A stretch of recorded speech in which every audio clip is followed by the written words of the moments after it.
They've even got a steel one down there. I'll never be able to fix this.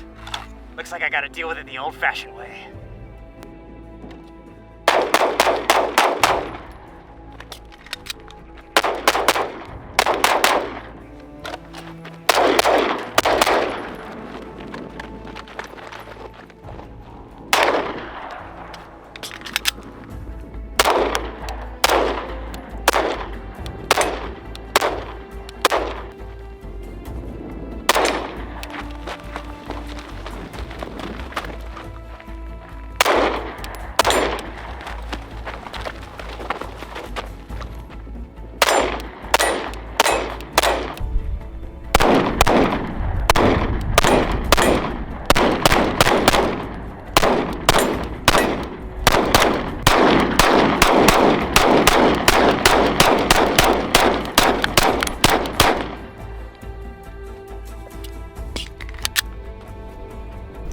Welcome back to Clone or Die, and today we are talking about my absolute favorite gun so far, the P226, famously used by Navy SEALs. Of course, it has since been replaced with the Mark 27, the Glock 19, but it was carried by the Navy SEALs for many, many years, and they're the most notable user. Now, how this pistol came about is a bit of an interesting story. So when the original Beretta 92 was adopted, there was the F version, not the FS one we know today. And during training with the new pistols, as the story goes, one of the SEAL operators, the slide cracked on him and hit him in the face and injured him. And they lost confidence in those guns after that happened. Now, of course, that problem was later fixed with the FS version, so that didn't happen anymore, but confidence was already lost. So the SEALs went searching for a new handgun. In the meantime, they went back to their 1911s for a little while. Then in 1989, they came across the runner-up in the XM9 trial, actually, and it did actually perform better than the M9 did, the P226. And we're gonna get into the history of that today.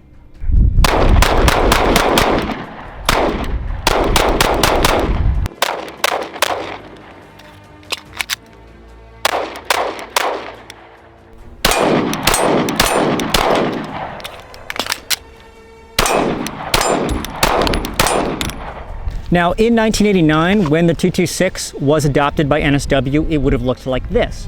It would have been the original West German version of the 226. These are identifiable by the grip pattern they had. They changed this later. And the two-piece stamped steel slide. You can see it's got a little insert right here. Very identifiable of the early West German guns. Now, this next one is something that a lot of mystique or internet lore surrounds. All pistols prior to the Mark 25, the 226, a lot of people will refer to these as Mark 24s. And this is something that is debated on very heavily on the internet, whether or not the pre-Mark 25 pistols are called Mark 24s, because there's a lot of official Navy documentation that just calls them P226, and people fight about this all the time. So I wanted to get to the bottom of it. Where did the Mark 24 designation come from for the 226? Because most people, when you think Mark 24, they think of the HK45 CT, which was adopted by NSW and used extensively, and not this gun at all. So what I was able to find is from the 1992 Navy Combat Boarding Manual. There is one section in there with a photo where it refers to a P226 as a Mark 24. And everywhere else in this manual, it just refers to it as a P226. So I don't know where they use that terminology or where that came from. That's the only official Navy documentation I could find referring to a 226 as a Mark 24. So I think that's kind of where the mysticism started for that designation. Now, do I believe the Navy would name two completely different handguns the exact same thing? Yes, of course I did. Like the Mark 18 or the Mark 18, for example.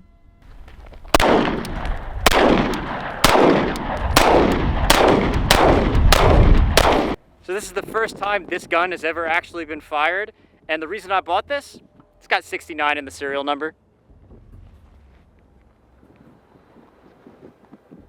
100% worth it.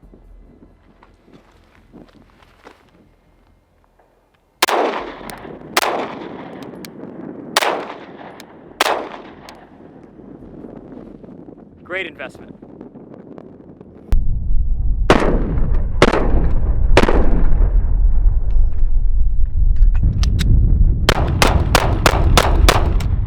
Now, while the Seals were happy with the P226 in its original version, there were some things that they wanted to upgrade on it.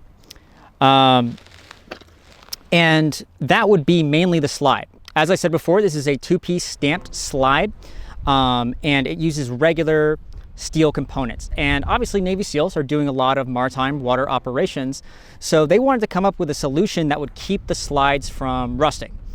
So they came up with a new variation, and in 1996, the one-piece stainless steel slide would come out, which is obviously far more resistant to salt water. They would update the internals of the gun, and they would give them a saltwater resistant coating. Now, initially, these would have just come with the slides that they put on their older frames, and then subsequent orders would be complete guns. This is also where the first very famous Navy SEAL P226 white anchor comes from. This is the original P226 Navy. This gun was carried throughout the GWAT as well, so it would have first appeared around 1996, would have carried well into the GWAT into 2011. Non-railed 226s were still being used into that day. Now, they did, unfortunately, on this version, keep the shitty European-style 2-dot sights. That was a requirement of the M9 trial, so these were kept on the pistols as well, unfortunately. Now, where this specific gun comes from is actually really cool. So, for the non-railed P226 Navies, SIG did a release of them in 2004. They did one release of these ever, and they released 2,000 pistols with a special NSW serial number, and this is the only time SIG ever released these non-railed Navy pistols on the civilian market. So I have one here, that's pretty cool. Mine also has 69 in the serial number, and I'm basically 10 years old, so I get a good bit of enjoyment out of that.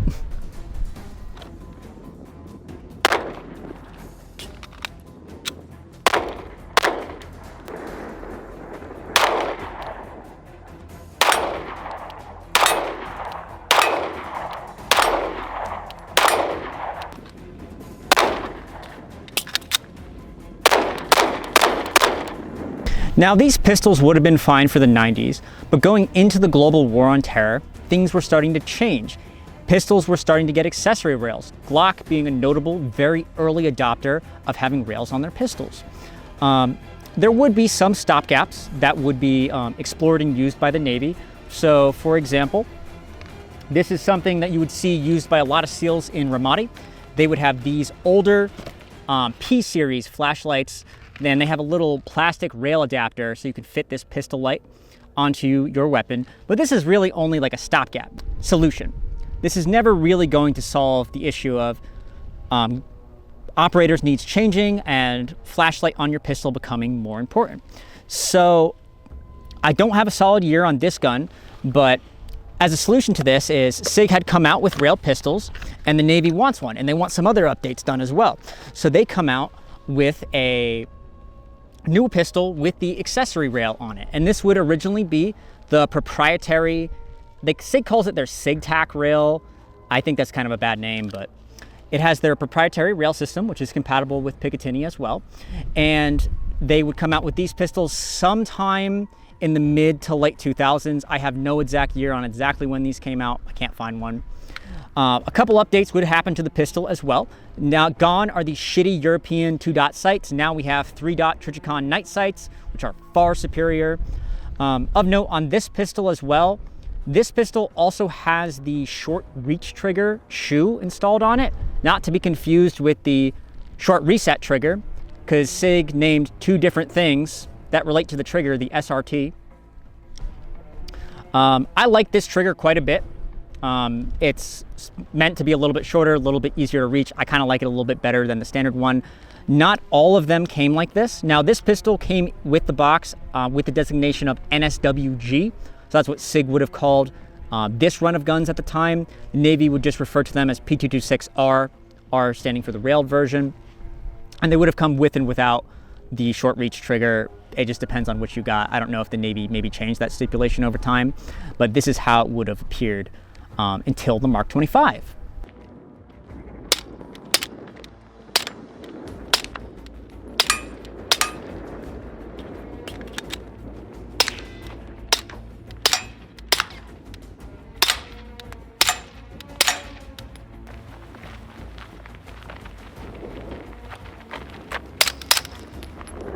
Don't worry, you'll be able to read about this in my book. I'll be signing copies later this year at SHOT Show. I'll be sure to include this.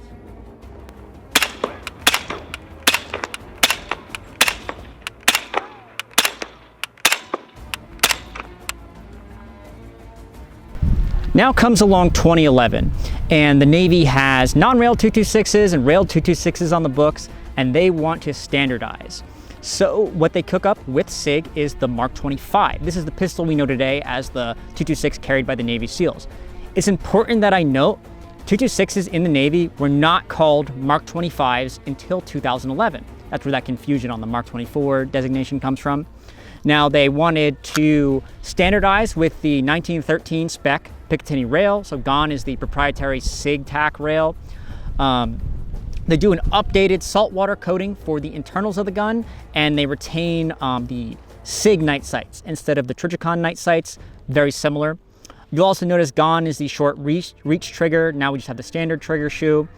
I'm surprised they honestly didn't update these with the short reset kit. They don't have them, unfortunately. This gun I have set up like a reference photo. It's not a direct one-to-one. There's a photo of a SEAL at his locker where he's got a P226 with the earlier AAC suppressor. I believe it's called the Evolution. This is the Tyrant, and he has a 20-round magazine set up in his as well. I think he has the Mekar mag. This is the SIG 20-rounder, but you get the point across. It's the same thing. I have an older X300 on this as well to kind of go with the era that the timeline this would have been adopted in. Now you might be wondering, because this has the suppressor on it, how would this have been carried? And it would have been carried in something like this. Cut.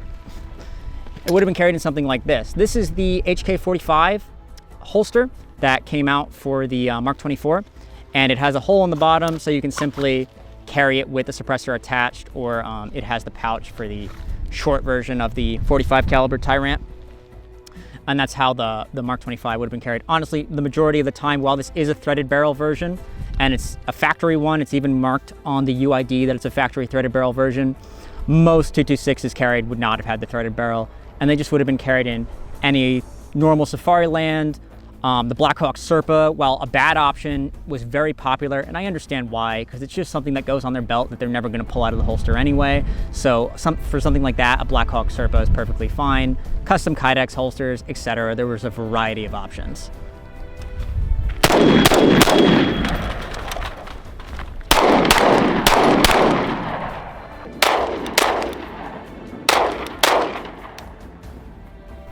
Now, magazines that would have been used, I used a variety today. A lot would be the original 15-round SIG mags. Mekar also made these for a time. If you want to be a little bit cooler, you can run the flush fit 18-round Mekar mags. These are super, super awesome mags. I like the coating on these better than the SIGs. They're flush fit. They get a few extra bullets. They're nice. You could also run the Mekar or the SIG extended 20-rounder mags like I had in my Mark 25. Also, actually clone correct as well. You can see in some of those Ramadi photos, some of the SEALs will have the old school SWAT 20-round West German mags that stick out quite a bit as their starter mag in their gun. Those were pretty common as well. Now, honestly, I can't really understate my love for the P226. I share the same opinion as James Reeves from TFB TV, where he calls it perhaps the best or one of the best combat pistols ever made, and I wholeheartedly endorse that statement. This is a fantastic, reliable firearm. I've run these in competition over the past 10, 15 years. I have an X5 variant that I run as well, and if I think of like a reliable, durable handgun, I think of this. I can't think of any real malfunctions I've ever really had. It just works. It's great. Now, I do have a complaint, and my one complaint would be for the slide release. For me, I think it's a little bit too far back and a little bit easy to hit.